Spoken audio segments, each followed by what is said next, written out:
বেনজির এবং আদিত ছিল তাদের প্রাণ পাখি। আজকে এই দুই কোরবানির গরুকে কেন জবাই করতে যাচ্ছে? কারণ হচ্ছে এই দুইটারে আর দরকার নাই। এই দুইটার কাহিনী নিয়ে জনগণ ব্যস্ত থাকুক। তলে তলে আর গতকালকে কি হয়েছে?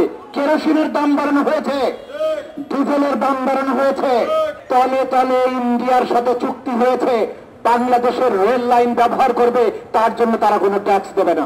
আনারের কাহিনী আর আজিজের গল্প নিয়ে মিডিয়া ব্যস্ত থাকবে, যেটা আমাদের ব্যারিস্টার সাহেব বলেছেন। আজকে ওবায়দুল কাদেরের মতো আওয়ামী লীগের সেক্রেটারি সে বলতে বাধ্য হচ্ছে এই দুজন দুর্নীতি করেছে, আমরা তার বিচার করব।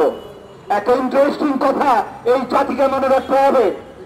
ওবায়দুল কাদের যখন বলে এই দুজন দুর্নীতি করেছে, তখন বুঝতে হবে এর আড়ালে অনেক বড় ঘটনা ঘটতে যাচ্ছে। বাংলাদেশে এই সরকার একটা ইস্যু দিয়ে আরেকটা বড় অপকর্মকে আড়াল করে। বেনজির এবং আদিত ছিল তাদের প্রাণ পাখি, যেই দুইজনকে ব্যবহার করে তিনটা সাধারণ নির্বাচন ভোট ডাকাতির মাধ্যমে করার মাধ্যমে তারা ক্ষমতায় এসেছে। আজকে এই দুই কোরবানির গরুকে কেন জবাই করতে যাচ্ছে? কারণ হচ্ছে এই দুইটারে আর দরকার নাই। এই দুইটার কাহিনী নিয়ে জনগণ ব্যস্ত থাকুক। এই ফাঁকে তলে তলে ওদের একটা বিরাট শব্দ, তলে তলে তারা খুব পছন্দ করে। তলে তলে আর গতকালকে কি হয়েছে?